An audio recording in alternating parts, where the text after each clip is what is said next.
The Middle East has been one big war zone since October 7, 2023. The war between Israel and Hamas then escalated into various forms of war between Israel and Hezbollah, the Yemeni Houthi campaign against Israel and vessels in the Red Sea, and Israel's deadly bombing of Gaza.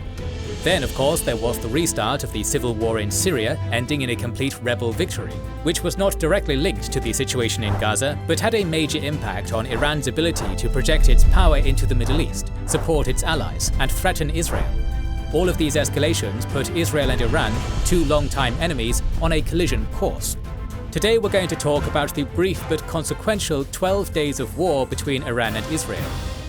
This whole affair had people talking about World War III even more than usual, and it always helps to get a little practice in by playing our sponsor today, Supremacy World War III. This is a free PvP long-term online strategy game, where you enter a massively multiplayer world of competing powers, and gradually play out the fate of your nations over the course of weeks of real-world time. Carefully plan your moves, and discuss the game at length with up to 99 other players to form alliances, or strategically break them. And since the game has crossplay and persistence across PC and mobile, you can check in on World War III anytime, anywhere.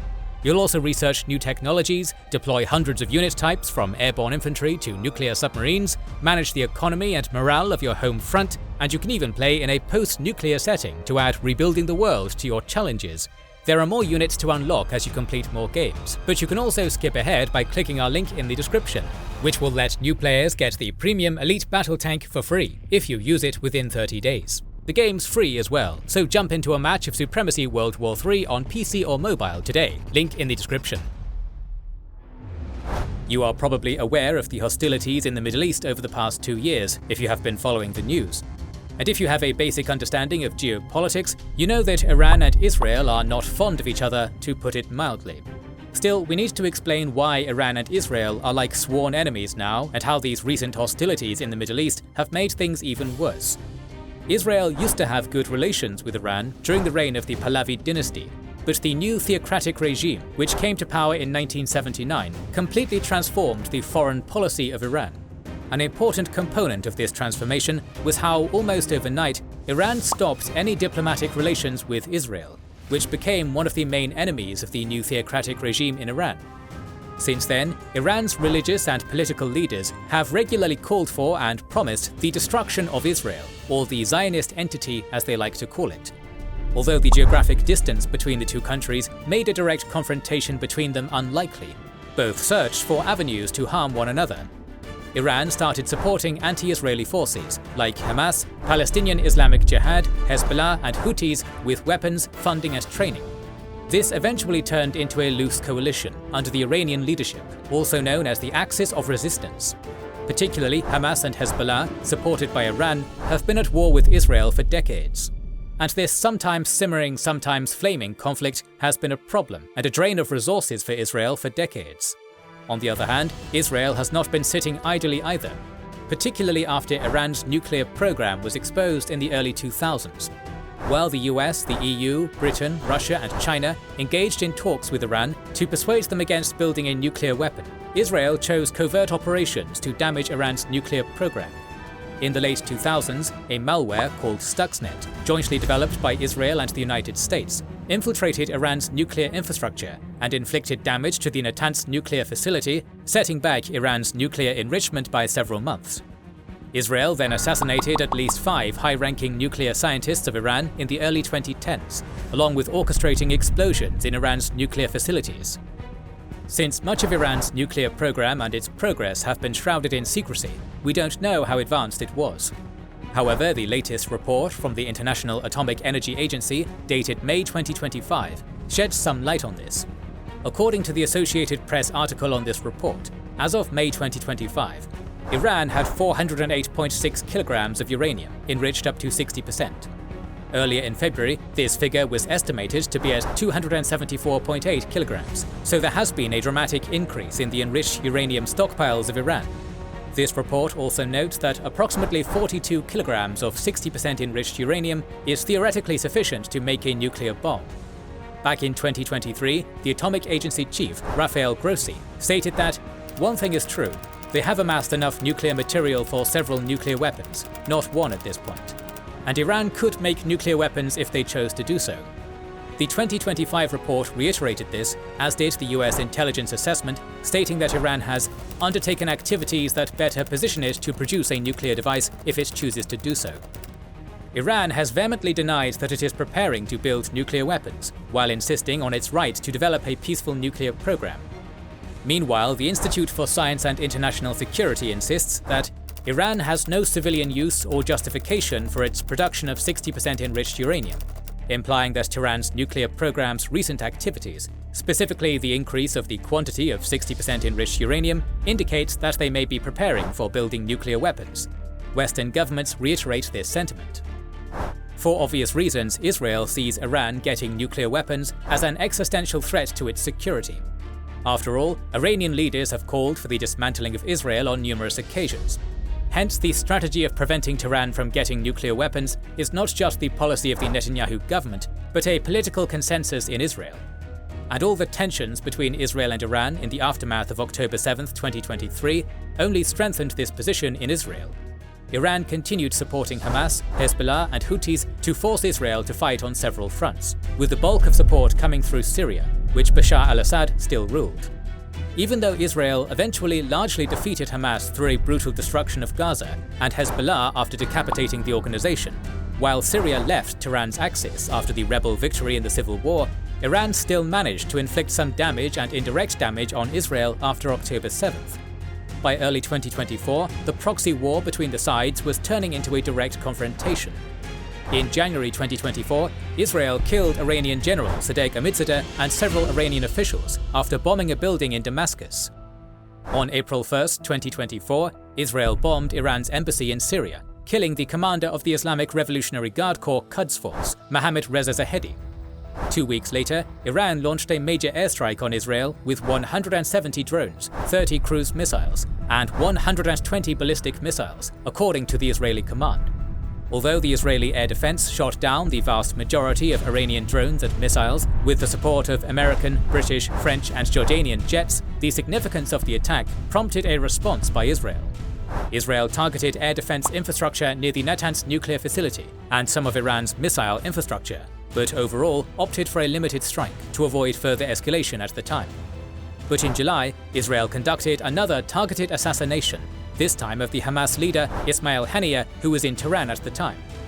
Apart from the obvious symbolism of killing the leader of the main enemy, Iran's inability to defend a key ally on its own territory was humiliating, and they vowed to retaliate. This retaliation came only after Israel killed the leader of Hezbollah, Hassan Nasrallah, too. On October 1st, Iran launched around 200 ballistic missiles at Israel, hitting the Nevatim airbase housing Israel's F-35 jets. This was close to the Tel Nof airbase, which reportedly stores Israel's nuclear weapons, and 2 civilian areas. Although no significant damage to Israel's military infrastructure was inflicted in this attack, it showed that shooting down Iran's ballistic missiles was not guaranteed, and the biggest deterrent for Iran against Israel was its massive stock of ballistic missiles. In 2022, the US Central Command's General Kenneth McKenzie asserted that Iran had more than 3,000 ballistic missiles. Since then, they have probably manufactured even more. Israel was obviously aware of this, and in its October 26, 2024 retaliatory attack, their F-35 jets inflicted major damage on Iran's missile and drone production infrastructure along with its air defenses. 4 Russian S-300 air defense batteries and other important components of Iran's air defense coverage were destroyed, significantly weakening Iran's capability to defend against Israel's further attacks, and it showed in the June war. But before the June war, the Trump administration made a doomed attempt to find a diplomatic solution to Iran's nuclear program. Since April 2025, Oman has mediated talks between the United States and Iran. 5 rounds of negotiations predictably did not result in a breakthrough, as the US insisted on Iran giving up its enriched uranium, or agreeing to store it in a third country, and dismantling its enrichment facilities, while the furthest Iran was reportedly willing to go was halting further enrichment in exchange for sanctions relief. Even though Iran now claims that Israel's attack was a treacherous sabotage of successful negotiations between the United States and Iran on the eve of the 6th round of talks, the truth is that the talks were about as successful as the US-Russia talks. A lot of meetings with no tangible progress, while Trump was publicly warning Iran that a failure to agree to his terms would lead to a strike by Israel. And it did.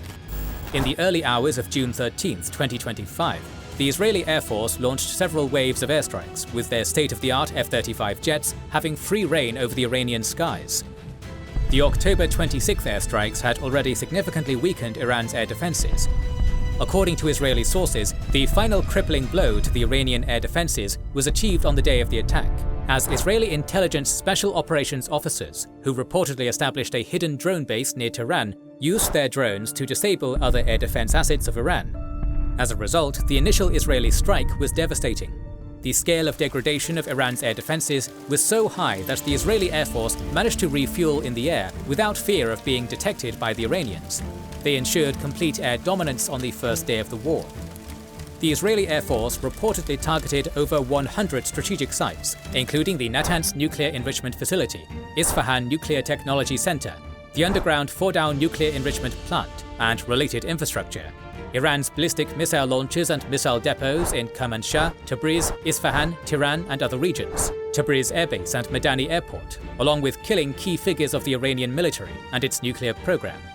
Hossein Salami, Commander-in-Chief of the Islamic Revolutionary Guard Corps, and Mohammad Bagheri, Chief of Staff of the Iranian military, and top nuclear scientists Feridun Abbasi and Mohammad Taranchi were killed on the first day of the war.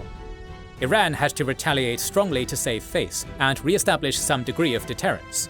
Its slow-moving Shahed drones were all reportedly eliminated, but some of Iran's missiles managed to hit Tel Aviv and other areas, which may have been due to the oversaturation of Israel's air defenses. In the following days, the sides continued exchanging fire, with Israel increasing the focus on Iran's missile launches in order to weaken Iran's primary deterrent. It was not an easy task, as Iran relied more on mobile missile launchers to launch strikes, and then to move out to avoid detection by Israeli jets and drones. Israel continuously claimed the destruction of Iranian missile launchers, and even though eventually the number of missiles launched on Israel decreased due to the lack of missile launchers, or in an effort to save up in case of a longer war, on June 19th, Iran launched the most visibly damaging missile strike on Israel, destroying the Soroka Medical Center in Beersheba. Still, Israel continued holding the upper hand in this short war due to its air superiority. For 12 days, Israel pounded Iran's strategic sites, its critical infrastructure, and military installations. But were they achieving their strategic goals? Given the shock of the first attack and the death of important figures of the Iranian leadership, some expected the regime to crumble under pressure. Israel certainly pushed for it. Netanyahu called on the Iranians to rise up against the evil and oppressive regime. Iran is facing significant economic pressure due to the sanctions, with inflation and youth unemployment among the most pressing issues. The post-2023 tensions in the Middle East have further drained Iran's resources. The country has been rocked by several mass protest movements in recent memory. Iran is a multi-ethnic state, with large Azerbaijani, Kurdish, Baloch, and other minority populations, all with grievances of political repressions and discrimination of their own, which is certainly a major source of instability, particularly with how weakened the Iranian regime appeared in the first days of the war. But we did not witness any attempts by the Iranian people to oust the regime in the midst of the chaos of war. Betting on the heir of the Pahlavi dynasty, hated by many in Iran, also predictably did nothing to galvanize people against the regime. The theocratic regime is still standing, so in that sense, Israel fails to fulfill one of the two strategic goals of their campaign against Iran, at least for now. The other strategic goal of the Israeli attack on Iran, its nuclear infrastructure, particularly its Fordow underground facility, remained elusive to the Israeli bombs, even though they had complete control over the Iranian skies. Israel has heavily targeted Iran's Natanz, Fordow, and Isfahan nuclear facilities since the start of its bombing campaign, and has done some visible damage to the overground components of these facilities. But the most important facilities of Natanz, and particularly Fordow plants, are reportedly deep underground. In the case of Fordow, we're talking about reportedly 80 to 90 meters under the mountains in Qom, protected by elements to defend it from bunker-buster munitions. Israel does not possess weapons to penetrate bunkers so deep. Therefore, its strikes could have had only a limited impact. Only one country in the world has such powerful bunker-buster bombs, and that is the United States. The American GBU-57 massive ordnance penetrator precision bombs are designed to penetrate around 60 to 70 meters deep before exploding. The problem is that the United States has only a limited stockpile of this bomb. In 2015, Boeing reportedly delivered 20 bombs, and there is no publicly available information about any further production. Initially, the United States had no intention of taking part in this war, also because one of the promises of the incumbent administration was to not get the US involved in any more wars. The MAGA base of President Trump and its most vocal proponents also spoke out against American involvement in Iran. However, the American and Israeli press reported that Netanyahu persuaded Trump to make targeted strikes on Iran's nuclear facilities to stop their nuclear enrichment program once and for all. Trump may also have been persuaded by the success of Israel's bombing campaign. After sending some of its B-2 stealth bombers towards Guam to deceive Iran, creating an illusion that no American attack was coming, at night on June 22nd, the United States launched Operation Midnight Hammer, targeting Iran's Fordow, Natanz, and Isfahan nuclear facilities. Donald Trump's and Chairman of the Joint Chiefs of Staff General Dan Kane's later statements reveal that the United States sent F-22 and F-35 jets to detect any air defense action from Iran. They were followed by 7 B-2 bombers, which dropped 12 bunker busters on Fordow and 2 bunker busters on Natanz. Then, an American submarine fired 24 or 30 Tomahawk missiles at the Natanz and Isfahan facilities. According to Kane, more than 125 aircraft, including intelligence and refueling planes, were involved in the mission. The most important component of the American strike was the one against the Fordow facility. Kane stated that the first bomb penetrated the concrete cover over the 2 ventilation shafts of the facility, while the rest were dropped into the penetrated main shaft and 2 ventilation shafts. No American aircraft were lost in this operation. The scale of the damage of Operation Midnight Hammer is not entirely clear.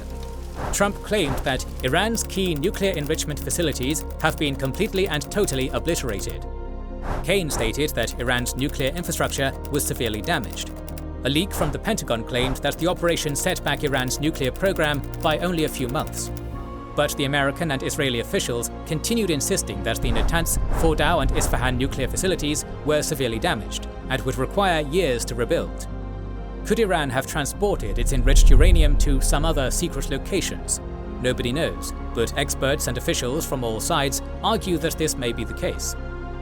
Iran retaliated with an inconsequential missile attack on the American Al Udeid airbase in Qatar on June 23rd, but all missiles were shot down. On June 24th, the United States brokered a ceasefire between the sides. From the first day of the war, it became clear that Israel was better prepared. It had complete air domination, as whatever remained of Iran's air defenses could only shoot down an occasional Israeli drone. Despite knowing that the war was coming, Iran was utterly unprepared and failed to protect its key military leaders and nuclear scientists. On the other hand, Iran's ballistic missile stockpile was an important deterrent. Even if the Israeli air defense shot down the majority of Iranian missiles, the sheer number of missiles launched makes it impossible to shoot down everything. As a result, some of Israel's civilian areas were badly damaged. Furthermore, Israel's campaign failed to prompt a regime change in Iran. So although Israel clearly had the upper hand and inflicted massive damage on Iran's military and manufacturing capabilities in this war, assessing the victor from the strategic point of view boils down to the current state of Iran's nuclear program. American airstrikes undoubtedly severely damaged the main nuclear facilities of Iran, but we do not know about rumored secret facilities and if Iran managed to relocate its enriched uranium. If they did, Iran may still be in a position to restore its nuclear infrastructure in a matter of years. Much is unknown at this point, and we need more information about the current state of Iran's nuclear program to understand what comes next in the confrontation between Israel and Iran. Special thanks to our sponsor, Supremacy World War III.